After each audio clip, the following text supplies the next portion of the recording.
Continuing with the bungalow house. After talking to Dalha, I found it impossible to sleep any more that night, even if it was only a state of half sleeping and half waking. All I could think about was meeting the artist of the dream monologues. So I got myself ready to go to work, rushing as if I were late, and walked up to the corner of my street to wait for the bus. It was very cold as I sat waiting in the bus shelter. There was a sliver of moon high in the blackness above, with several hours remaining before sunrise. Somehow I felt that I was waiting for the bus on the first day of a new school year, since after all the month was September, and I was so filled with both fear and excitement. When the bus finally arrived, I saw that there were only a few other early risers headed for downtown. I took one of the back seats and stared out the window, my own face staring back at me in black reflection. At the next shelter we approached, I noticed that another lone bus rider was seated on the bench waiting to be picked up. His clothes were dark-colored, including a long, loose overcoat and hat, and he sat up very straight, his arms held close to his body and his hands resting on his lap. His head was slightly bowed, and I could not see the face beneath his hat.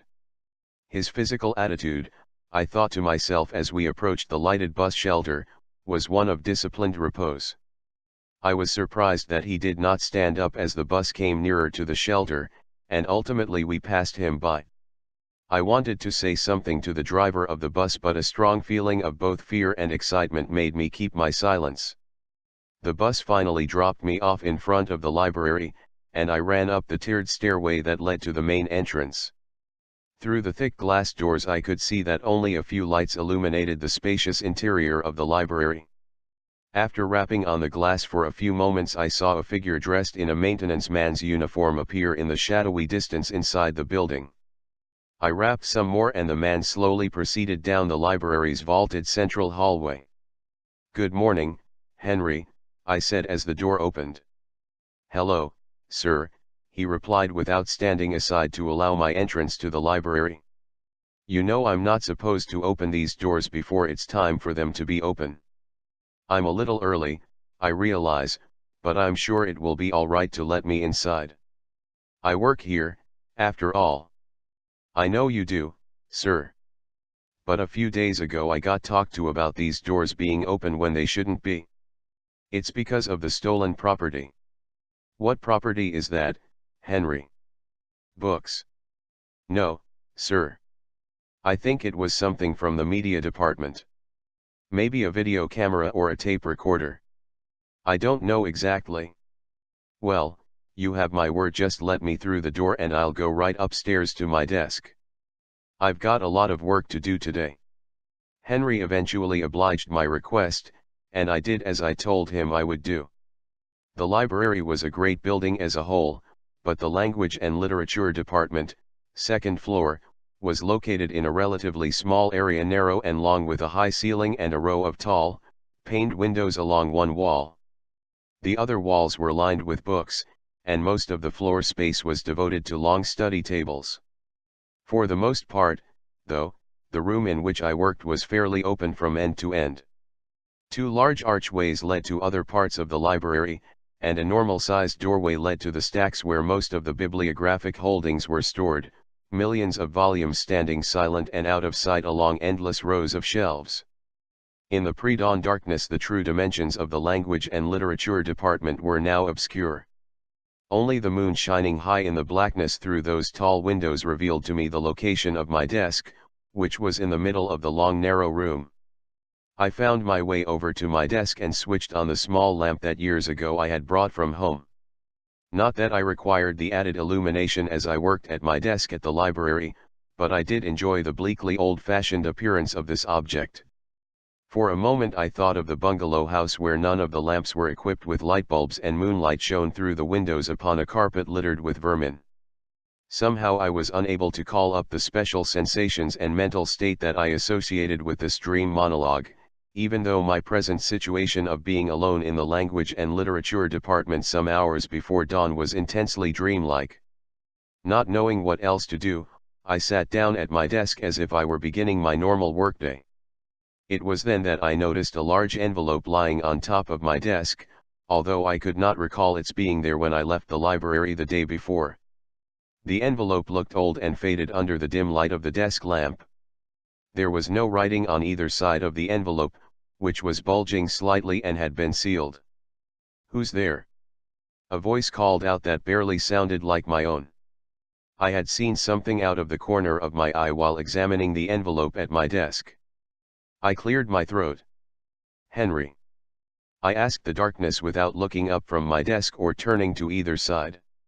No answer was offered in reply, but I could feel that someone else had joined me in the language and literature department of the library. I slowly turned my head to the right and focused on the archway some distance across the room. At the center of this aperture, which led to another room where moonlight shone through tall, paned windows, stood a figure in silhouette.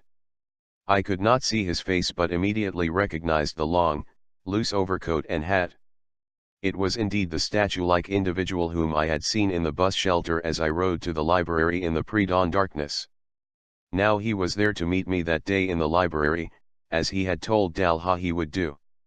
At that moment it seemed beside the point to ask how he had gotten into the library or even to bother about introductions. I simply launched into a monologue that I had been constantly rehearsing since Dalha telephoned me earlier that morning. "I've been wanting to meet you," I started. "Your dream monologues, which is what I call them, have impressed me very much. That is to say, your artworks are like nothing else I have ever experienced, either artistically or extra-artistically. It seems incredible to me how well you have expressed subject matter with which I myself am intimately familiar. Of course, I am not referring to the subject matter as such, the bungalow house and so on, except as it calls forth your underlying vision of things.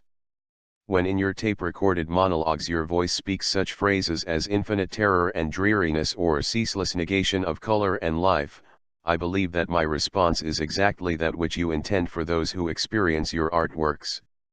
I continued in this vein for a while longer, speaking to the silhouette of someone who betrayed no sign that he heard anything I said. At some point, however, my monologue veered off in a direction I had not intended it to take. Suddenly I began to say things that had nothing to do with what I had said before and that even contradicted my former statements. "For as long as I can remember," I said, continuing to speak to the figure standing in the archway, "I have had an intense and highly aesthetic perception of what I call the icy bleakness of things. At the same time I have felt a great loneliness in this perception. This conjunction of feelings seems paradoxical, since such a perception, such a view of things, would seem to preclude the emotion of loneliness, or any sense of a killing sadness, as I think of it. All such heartbreaking sentiment, as usually considered, would seem to be on its knees before artworks such as yours, which so powerfully express what I have called the icy bleakness of things, submerging or devastating all sentiment in an atmosphere potent with desolate truths, permeated throughout with a visionary stagnation and lifelessness. Yet I must observe that the effect, as I now consider it, has been just the opposite. If it was your intent to evoke the icy bleakness of things with your dream monologues, then you have totally failed on both an artistic and an extra-artistic level. You have failed your art, you have failed yourself, and you have also failed me. If your artworks had really evoked the true bleakness of things, then I would not have felt this need to know who you are, this killing sadness that there was actually someone who experienced the same sensations and mental states as I did and who could share them with me in the form of tape-recorded dream monologues. Who are you that I should feel this need to go to work hours before the sun comes up, that I should feel this was something I had to do and that you were someone that I had to know? This behavior violates every principle by which I have lived for as long as I can remember. Who are you to cause me to violate these long-lived principles? I think it's all becoming clear to me now. Dalha put you up to this. You and Dalha are in a conspiracy against me and against my principles. Every day Dalha is on the telephone making all kinds of arrangements for profit, and she cannot stand the idea that all I do is sit there in peace, eating my lunch in her hideous art gallery. She feels that I'm cheating her somehow because she's not making a profit from me, because I never paid her to make an arrangement for me. Don't try to deny what I now know is true. But you could say something, in any case. Just a few words spoken with that voice of yours. Or at least let me see your face. And you could take off that ridiculous hat. It's like something Dalha would wear. By this time I was on my feet and walking, staggering, in fact, toward the figure that stood in the archway. All the while I was walking, or staggering, toward the figure I was also demanding that he answer my accusations. But as I walked forward between the long study tables toward the archway, the figure standing there receded backward into the darkness of the next room, where moonlight shone through tall, paned windows. The closer I came to him, the farther he receded into the darkness. And he did not recede into the darkness by taking steps backward, as I was taking steps forward, but moved in some other way that even now I cannot specify, as though he were floating. Just before the figure disappeared completely into the darkness, he finally spoke to me. His voice was the same one that I had heard over those enormous headphones in Dalha's art gallery, except now there was no interference, no distortion in the words that it spoke. These words, which resounded in my brain as they resounded in the high-ceilinged rooms of the library, were such that I should have welcomed them, for they echoed my very own, deeply private principles. Yet I took no comfort in hearing another voice tell me that there was nowhere for me to go, nothing for me to do, and no one for me to know. The next voice I heard was that of Henry, who shouted up the wide stone staircase from the ground floor of the library. "Is everything all right, sir?" he asked. I composed myself and was able to answer that everything was all right.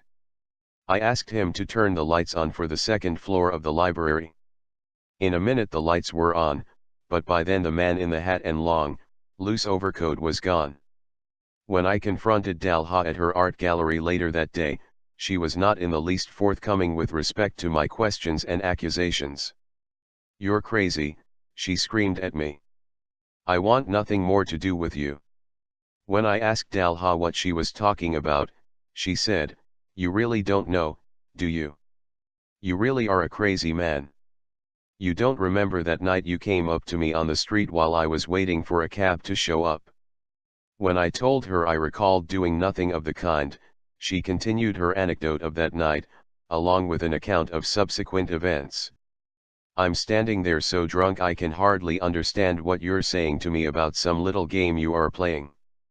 Then you send me the tapes. Then you come in and pay to listen to the tapes, exactly as you said you would.